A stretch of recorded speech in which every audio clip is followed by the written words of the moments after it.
So I don't know why the timing was, like I left everybody on a cliffhanger thinking that they would come back today for all the juiciness, but they didn't. So I guess you guys get to be the audience, and Jacob actually suggested that Cameron be the one to teach this class today, but then he ducked and ran, so I don't know. But we'll go back where we left off. We ended with the section, the end of chapter 2 in 1 Timothy, verses 8 through 15. I'll just go back and reread it. It's a short section. Paul says, "I desire then that in every place the men should pray, lifting holy hands without anger or quarreling. Likewise also that women should adorn themselves in respectable apparel, with modesty and self-control, not with braided hair and gold or pearls or costly attire, but with what is proper for women who profess godliness, with good works. Let a woman learn quietly." It's kind of ironic that a helicopter is landing right now, isn't it? It's about to rattle the building. "Let a woman learn quietly with all submissiveness. I do not permit a woman to teach or to exercise authority over a man. Rather, she is to remain quiet. For Adam was formed first, then Eve, and Adam was not deceived, but the woman was deceived and became a transgressor.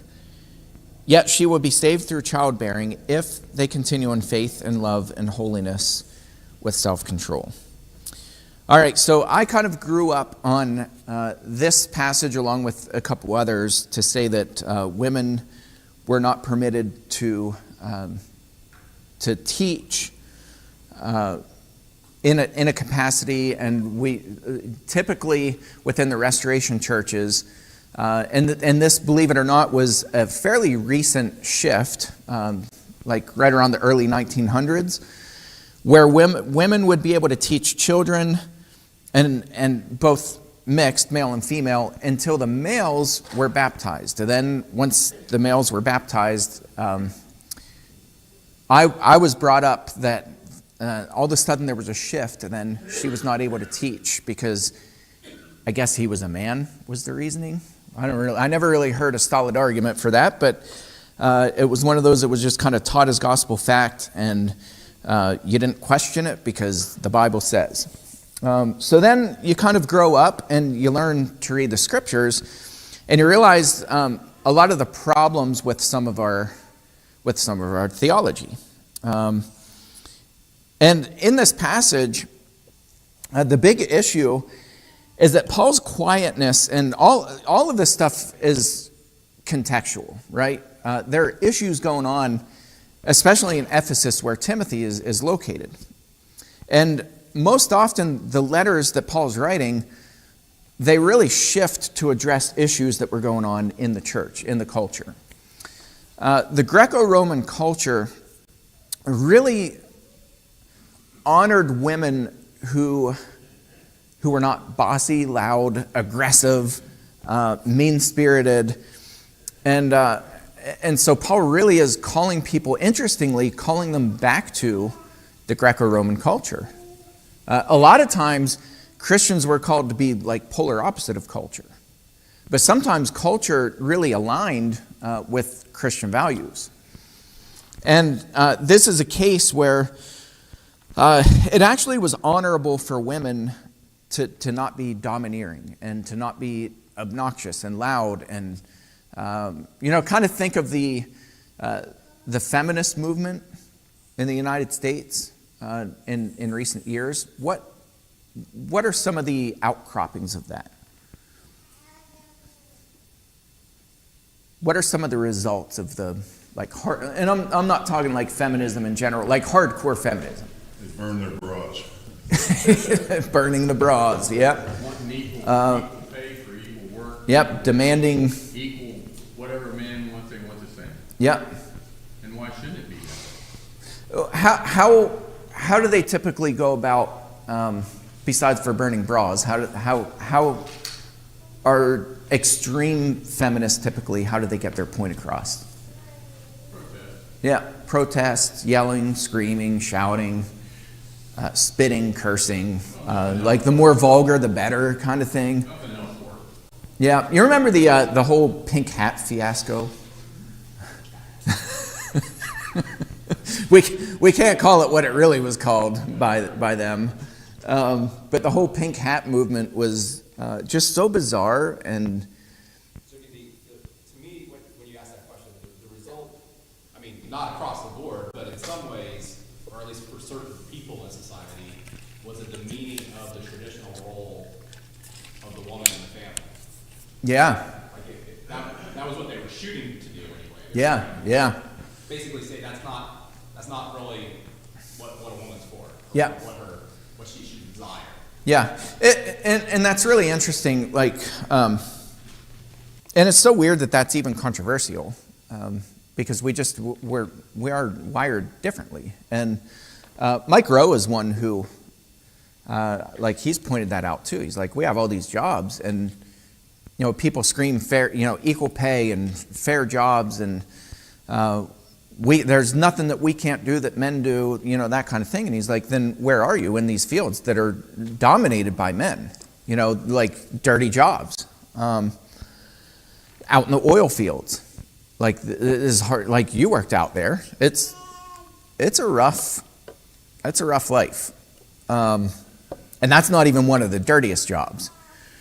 There are jobs that are a lot worse than that. Like, I had my septic guy came out and cleaned my tank last summer, and he was talking about having to go down into a tank to recover a lid. He pulled a lid out, and it somehow slipped like sideways at just the right angle, and it went into the tank. And I was like, what in the world did you do? And he's like, well, I had to go in after it.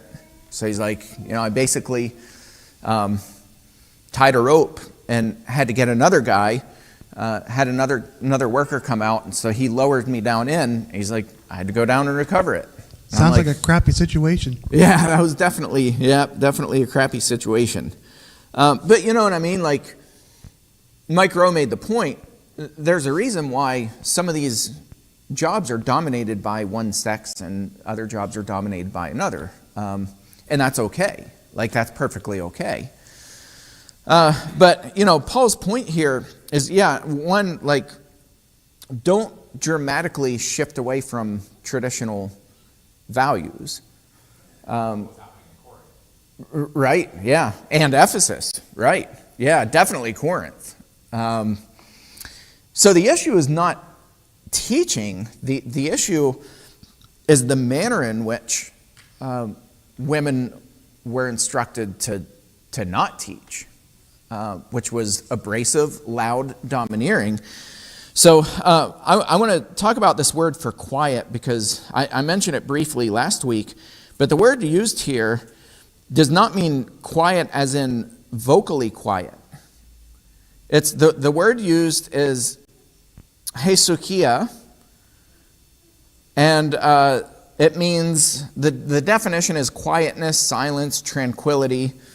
The meaning is quietness, stillness, silence, although not like verbal silence.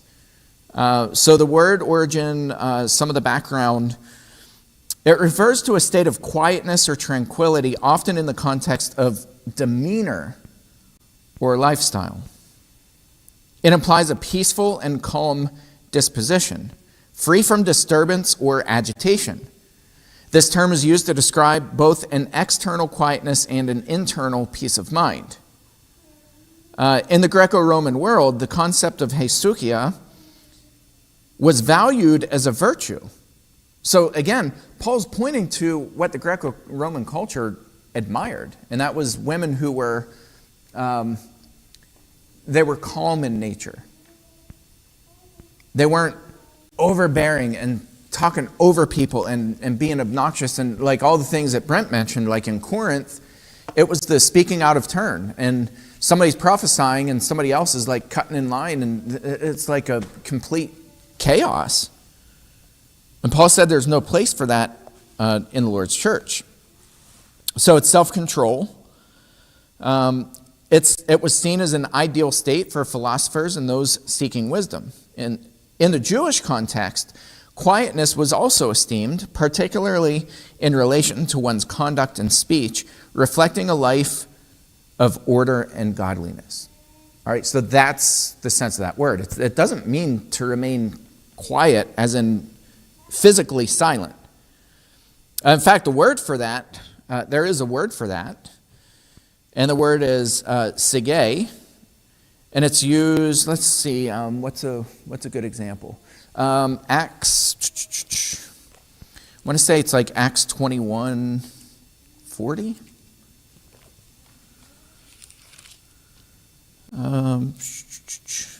Yeah, Acts 21:40. When he had given him permission, Paul, standing on the steps, motioned with his hand to the people. I picture him like shushing.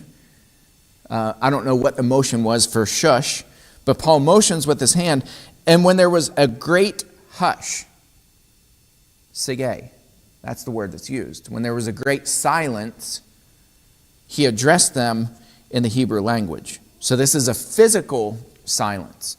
It's not the word that Paul uses in 1 Timothy 2. So he's talking about demeanor. Have a demeanor that's not overbearing. So then let's get on to the teaching part, because I don't want to spend a whole ton of time on this, but it's just interesting, the historical context. I do not permit a woman to teach, this is verse 12, I do not permit a woman to teach or to exercise authority over a man. Rather, she is to remain, I wish they would use the word calm, because that's a more accurate description. Right, Everly? She's so studious today. And it's kind of like when a teacher tells a class to calm down. Right? A teacher will say something like, all right, kids, calm down. It means bring the temperature down a few degrees. Stop jumping around the room. Stop jumping on chairs. Stop being disruptive. That's the sense of this word. So there are two ways that verse 12 can be read.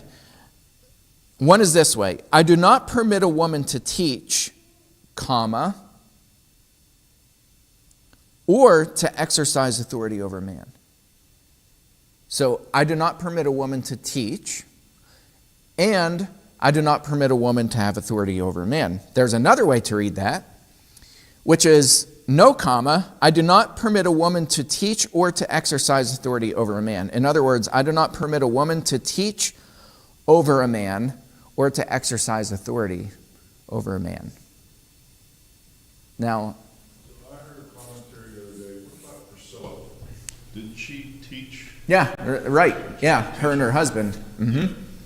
Right. So how do you explain that? Yeah, so here's how I would explain it. My take, after really diving deep into this, is that Paul's not unpermitting a woman to teach. What he's not permitting is teaching over a man. In the context, it makes so much sense. Combined with the word for silent, which means calm, combined with the tying it back into the Greek culture of it was virtuous for a woman to not be overbearing, to not overlord or lord over somebody of the opposite sex, or the same sex for that matter. I mean, the issue is an issue of disruption, not an issue of teaching. Because you do have examples. You have Priscilla, and then look at the list of people Paul mentions in Romans chapter 16. It's half the names mentioned there are women. And he says they were absolutely vital to the ministry. Paul commends Phoebe, a deacon of the church in Centuria. He uses the word diakonos. Some translations say servant, some translations say deacon or deaconess. But the word he used was diakonos, which is where we get the word deacon for. It literally means to wait on tables. And we'll get into that in chapter 3, because Paul mentions the qualities of overseers, elders, and deacons. He does mention women, and there are different takes on that too. So I just want to point both sides, but my take on that is that Paul's he's not saying women can't teach. He's saying women can't teach over a man or have authority over a man. Contextually, it fits much better here. So then, then you get into a whole different category, which we're not going there today, but then it's, okay, well, what are the contexts where women can teach men? Because then you get into all kinds of different rabbit trails on that. That's kind of where I was going to go with it. Okay, so if we say that it doesn't mean exactly what it says there, not like that they can't teach or have authority over man, if it means more along the lines of how they go about doing it, which could certainly be the case. Then you get into, well, okay, so how do you apply that? What does that mean? Like what you were just saying. And to me, the key there is that you gotta, what I always have to remember is, first off, what is the context and what are they referring to? What events would they be talking about? Because to us, we automatically go to Bible class, worship. Right. Is that what he's talking about? Or is it more of a general in life? Or is it... Yeah, and he doesn't say, like in all fairness, he doesn't say here. Right, and you also have to go to the other scriptures and say, and what else was happening? Like what you were just saying. Like, okay, we know that women had prayer meetings. Yeah. I mean, we're praying. When you pray, when the women pray, and when you prophesy, we know that women were prophesying too. I mean, you can't get away from it. That's a whole other topic. Yeah. Cover your heads. But there's in other words, just as you're thinking about the topics and as you're going through these things and how do they apply, I think we have to think about, well, they didn't necessarily do the same things we did, so you can't start from where we're at. Right. Yep. And you also have to think about what all scriptures apply to it and how does that all come together. Yeah. And as you said, I'm not necessarily wanting to try to go into, well, let's go through it all right now, but yeah. I think anytime you get into something that's a little bit tough to understand or think through, okay, well, how does this work and how does it apply? You have to go to all the scriptures, think about, well, how does this happen, so it can't be referring to this or whatever. Yep, that's right. And think through it all. Yeah, and I do think it's worth mentioning that the Jewish religion was an androcentric religion. So andros is the Greek word for man, so it was a male-centered religion. All right? Jesus didn't come in and say, all right, nope, equality for everybody, this isn't the way it can be. We're going to break the system, and that means if people leave the synagogue, then so be it, but we're going to right this wrong. And, he didn't come in and do that. Jesus worked within that androcentric system, and he freed women in other ways. He freed women by, look at Mary and Martha and like the Galilean women who followed him everywhere and supported him and were absolutely 100% instrumental in Jesus' ministry. Were it not for those women, Jesus wouldn't have had a ministry. And he finds ways constantly to make women be seen in a culture where typically they were unseen. That's right. Yeah, exactly. Yeah. So, he's working within a system that by nature was, to be fair, fairly oppressive towards women in their treatment of women. I think a prime example is the woman caught in adultery. Look at how she was used. That was not uncommon in the Jewish religion. To use women as props, throw them under the bus. That was very, very common. So I think contextually too, we have to remember that Jesus worked within an androcentric system, and Paul as well. Okay, so we call the next chapter qualifications of overseers and qualifications of deacons. I kind of prefer the term qualities over qualifications. Now, I know it might sound like splitting hairs, but if we talk about qualifications, what we've typically done is we've taken this checklist and we've mechanically checked off, like we've gone right down through this list in a very literal sense, checked off the boxes and been like, okay, now this person is qualified. Somebody can technically be qualified but not have the qualities that God desires. Another thing too, just to kind of put this in the back of your mind, is that we've always held these up as like the ideal Christian. But if you actually look at this list and critique it a little bit, these are literally the bare minimum. Like the absolute bottom of the barrel bare minimum that all of us should be doing as Christians. And so I think that we shouldn't uphold this list as like some, this is like, if we find somebody who is all of these things, they're next to God. These are literally the bare minimum. So I think Paul would make the argument, overseers and deacons should at least have these qualities. And I would argue more than this. So keep that kind of in the back of your mind. The purpose is not to provide a checklist to go through. Okay, Paul says, the saying is trustworthy. If anyone aspires to the office of overseer, he desires a noble task. Therefore, an overseer must be above reproach, the husband of one wife. A literal translation of that is a one-woman man, which means he's not multiplying the women in his life. He's a one-woman man, sober-minded, self-controlled, respectable, hospitable, able to teach, not a drunkard, not violent, but gentle, not quarrelsome, not a lover of money. He must manage his own household well, with all dignity, keeping his children, submissive. Again, I've talked about this word a lot. It means willingly yielding to somebody, ranking yourself underneath somebody, and you do that willingly. So the children, it's not that, I have them, we keep a tight rein in my house. That's not what Paul means. Paul means are their children willingly submissive or willingly yielding to the parents? Do they respect the parents would be another way to put that. Verse 5, for if someone does not know how to manage his own household, how will he care for God's church? It's a good point. He must not be a recent convert, or he may become puffed up with conceit and fall into the condemnation of the devil. Makes sense. Moreover, he must be well thought of by outsiders so that he may not fall into disgrace, into a snare of the devil. All right, again, these aren't like over the top. Oh my goodness, like this person is the most virtuous person in the world. It's literally the bare minimum.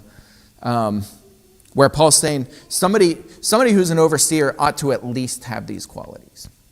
And if he has these qualities, then the church does well by having this person as an overseer. Is he well respected by his family? Is he well respected by those outside of the church, by people in the community? Is he not a drunkard? Is he not chasing after money? He's a lover of money. Is he sober-minded? Is he a one-woman man? Or is he a womanizer who has a wife and 15 girlfriends on the side? The person ought to be a well-respected person. All right, and then qualities for the deacons or servants.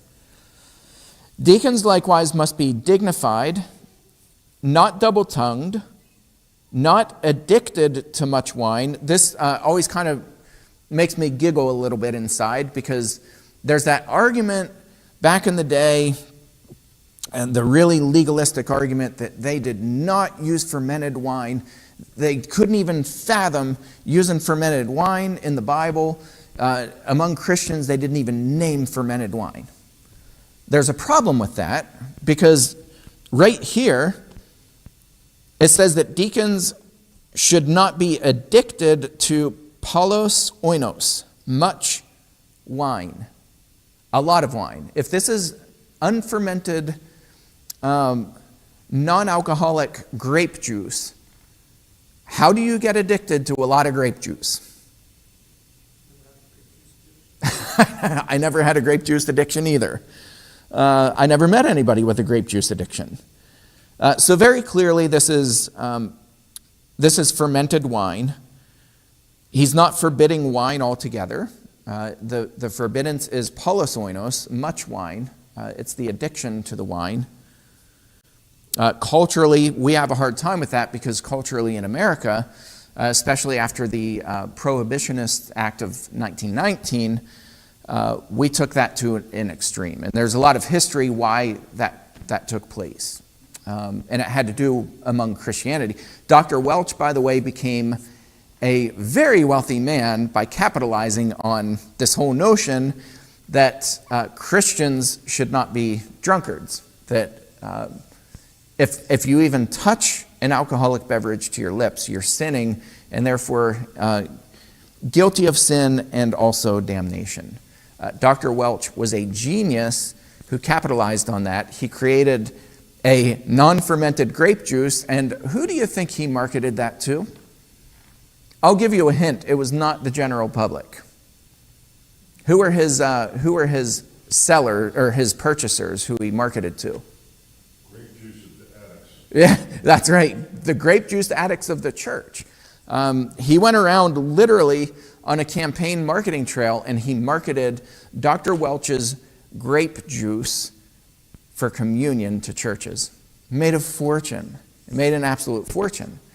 So then, out of that movement, we started coming up with all these theories, and we were like, well, they had non-fermented drinks, and there are different words for fermented juices and non-fermented juices, which I've done a deep dive into that and found it's just not true.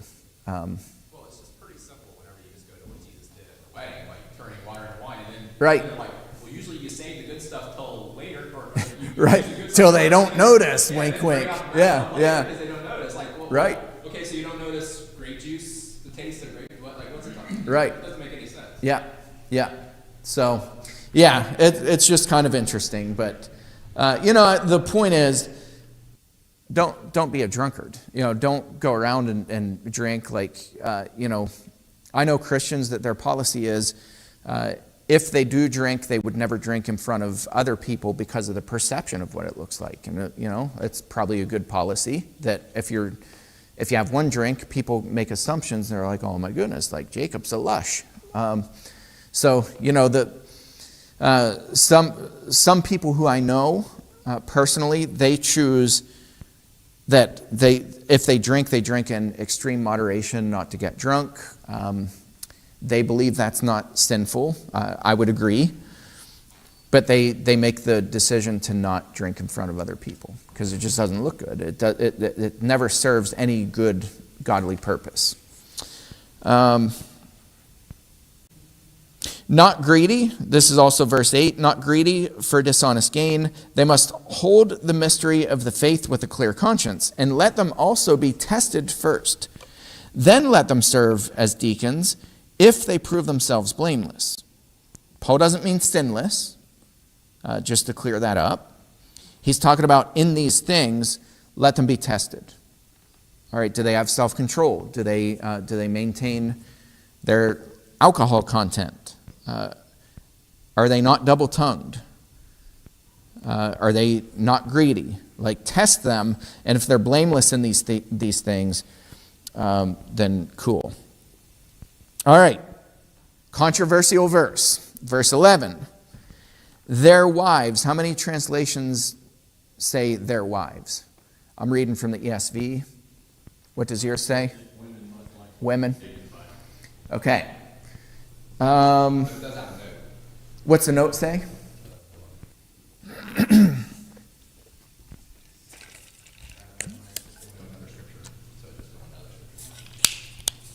Okay, so some translations say There it is. Either deacons' wives or deaconesses. that clears it up, doesn't it? So if you didn't hear that, Brent's translation, I think it's an American Standard is yours? New American Standard. So it says, likewise, women must be dignified, not slanderers, not et cetera, et cetera. And then it has a footnote, and it says, either women or deacons' wives. Oh, deacons' wives or deaconesses. So, we'll talk about why why that footnote is there. So the word used either means deacons' wives. Likewise, the wives of the deacons must be dignified, not slanderers, but sober-minded, faithful in all things. Or it means deaconesses, likewise, must be dignified, not slanderers, but sober-minded, faithful in all things. Verse 12, let deacons each be the husband of one wife. Again, that's that phrase, be a one-woman man, managing their children and their own households well. For those who serve well as deacons gain a good standing for themselves and also great confidence in the faith that is in Christ Jesus. I noticed, Leah, the obituary, that Grandma Jean was a deaconess in the church. There is a long history in Restoration churches, which are fairly cousins to the Church of the Brethren. We all have a very similar historical background, kind of rooted in the Restoration movement within the United States. A lot of crossing over, a lot of similarities. In the Churches of Christ, Christian churches, both instrumental and non-instrumental, it was commonplace for churches to have deaconesses. These were people, by the way, who they knew the Greek language not only well, but at Bethany College in West Virginia, which Thomas Campbell started, they began right off the bat a requirement. This was not a suggestion, but it was a requirement. If you were to become a deacon of the church, the bare minimum requirement, language-wise, was that you had to know Koine Greek, which is the Greek of the New Testament. You had to know Koine Greek so well that you had the Gospels, Matthew, Mark, Luke, and John, memorized verbatim in Koine Greek. You had to be able to recite the Gospels from memory in Koine Greek. I took 4 years of Greek altogether between college and graduate school. I excelled in Greek, and I got to tell you, I couldn't memorize 3 verses in Koine Greek. But I have a hard time in English too. So the people pre-1919 Prohibitionist Act in America, they knew their Greek well. They knew the Greek language inside and out. Everything, like anytime that you translate something, something always gets lost. So my textual analysis has more confidence with the people who knew Greek inside and out, who were absolutely fluent. Historically, I'll give a little bit of history here, and we'll kind of end on this, I guess. But I'm not making a case one way or the other. I'm just giving historical background. Mrs. Parkhill began this church. She split off of First Christian in 1910. I was always told it was over instruments because First Christian used to be non-instrumental, which, by the way, was Alexander Campbell's favorite church. He wrote in the Millennial Harbinger in the early 1800s. He said, he wrote this it was something like 1852. It was shortly before he died, 1854 maybe. He wrote in a copy of the Millennial Harbinger, "Never has there been a more delightful group of Christians than meets on the hill at Somerset." He loved First Christian here in Somerset. He came here often. He's in their records. He baptized a lot of people. He would come to Somerset. He would hold these gospel meetings in the 1820s, 1830s, and would just baptize dozens of people. So anyway, and by the way, that was at the tattoo parlor that burned down a few years ago. That was where they met. When Campbell would come, they would meet at where the tattoo parlor was. So in 1910, First Christian moved from the tattoo parlor over to where they're at right now. In fact, the cornerstone at First Christian says 1910. Mrs. Parkhill left in 1910. I was always told it was over instruments, but when I dug into the records, what I found was that their first purchase order for a pipe organ was in 1913, 3 years after Mrs. Parkhill left. We found the original order for the pipe organ from Pittsburgh, a company in Pittsburgh, that was a gasoline-powered DC pipe organ. Now imagine firing that bad boy up.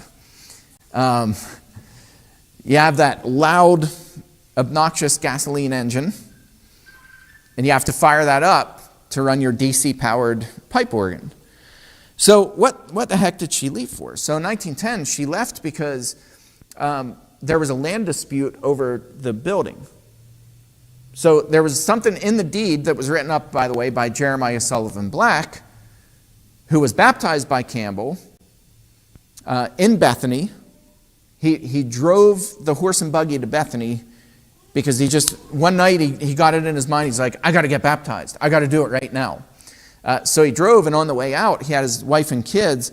Jeremiah Sullivan Black was driving so fast on the way to Bethany that he got on this curvy mountain road, and the buggy actually started to tip over, and it's leaning over the edge. And Mrs. Black, which, by the way, out in Brotherton, there's the plaque, the historical plaque, where Jeremiah Sullivan Black's house was, right by the graveyard. So on the right side, when you're coming from Berlin, on the right side in Brotherton, there's a historical plaque with just it's like a little patch of grass. That's the birth home of Jeremiah Sullivan Black, who became a U.S. Supreme Court Justice, who also, when James, was it Harding who was... Not Hart, James, why am I blanking? Who was the president who was assassinated? And he died a few days later. What's that? Not Harrison. Oh my goodness, why am I going blank? No, way before that. What's that?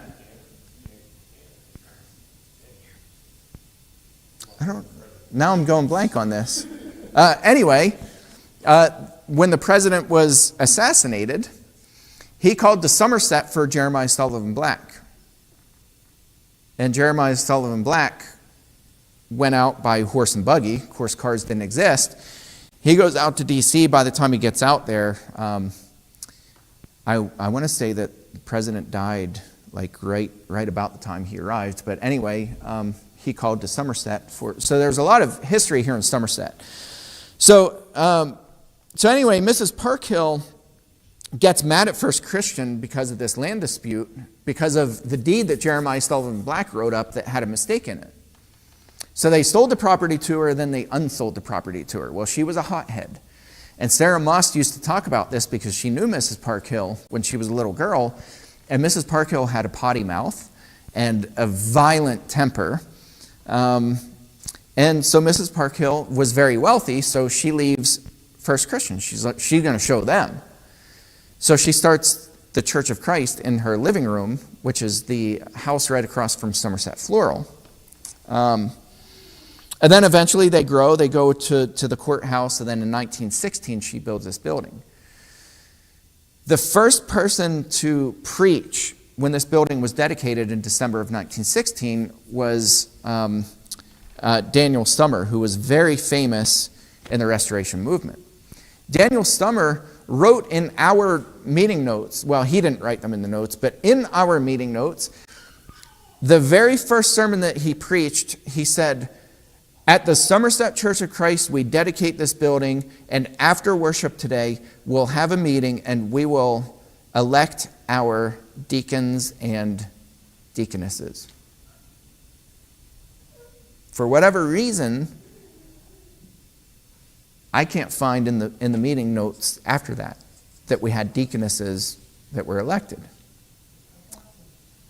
That was in 1916. In 1919, just a couple years later, everything blows up. We have the Prohibitionist Act, and on the heels of that, the Women's Suffrage Act. Very hotly contested. What women's roles were, whether women could talk, whether women, and those two movements, by the way, were tied together. More on that on another day, but just kind of interesting the history. But Daniel Summer was adamant. Like, I've read a lot of his stuff, and he was adamant that women, absolutely, there were deaconesses in the Bible, and you can't get away from it in the Greek language.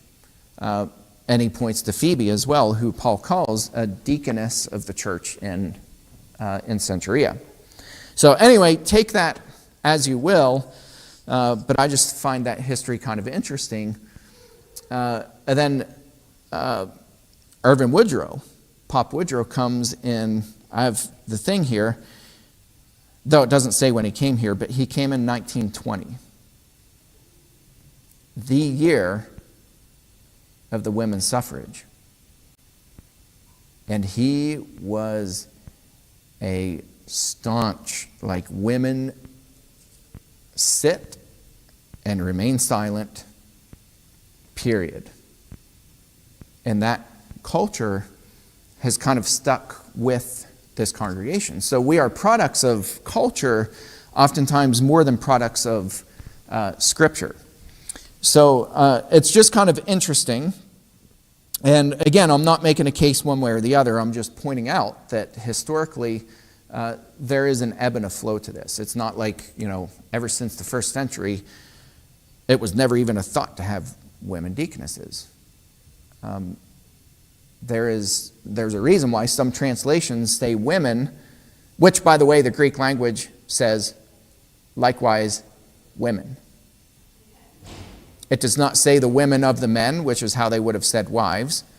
It's a nominative form in the Greek language, which is just generically women, likewise women.